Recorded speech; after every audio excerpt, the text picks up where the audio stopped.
কেউ শটগান, আবার কেউ কেউ রিভলভার হাতে নিয়ে হাজির হচ্ছেন কোতোয়ালি থানায়। বেঁধে দেওয়া সময়ের মধ্যে অস্ত্র জমা না দিলে নেওয়া হবে আইনগত ব্যবস্থা। ফলে শেষ দিন মঙ্গলবার কোতোয়ালি থানায় অস্ত্র জমা দিয়েছেন অস্ত্রের বৈধ লাইসেন্সধারীরা। তবে অনেকেই নিজেরা না এসে নিজের অস্ত্র অন্যদের দিয়ে জমা দিয়েছেন। 5 আগস্ট পর্যন্ত যে পাবলিক গান যাদের কাছে রেজিস্ট্রেশন করা আছে এগুলো জমা দেওয়ার যে অর্ডার হয়েছে সেই হিসেবে আমাদের এখানে 135টা গান আছে। তো তার ভিতরে সামরিক আছে কিছু আর পাবলিকের আছে কিছু। তো যেগুলো এ পর্যন্ত জমা হয়েছে 93 আর কি 93টা। তো 93টা আর বাদ বাকি যেগুলো আছে সেগুলো হয়তো আজকের দিন যেহেতু সময় আছে আমরা সর্বশেষ থেকে প্রায় জমা হয়ে যাবে আর কি।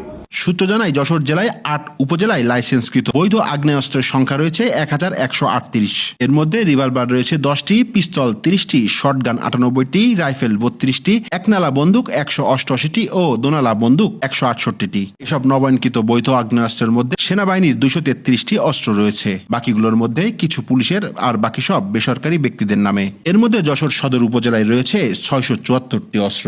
এদিকে অপর একটি সূত্র জানায় 2009 সালের 6 জানুয়ারি থেকে চলতি বছরের 5 আগস্ট পর্যন্ত ইস্যু করা বৈধ আগ্নেয়াস্ত্রের লাইসেন্সের বেশিরভাগই পেয়েছিলেন আওয়ামী গহনা নেতাকর্মী, ব্যবসায়ী ও পেশাজীবীরা। অভিযোগ রয়েছে রাজনৈতিক কর্মসূচি ও প্রতিপক্ষকে ভয় দেখাতে প্রায় ওই বৈধ এবং গোপন অবৈধ আগ্নেয়াস্ত্র প্রদর্শিত হয়েছে বিভিন্ন সময়ে।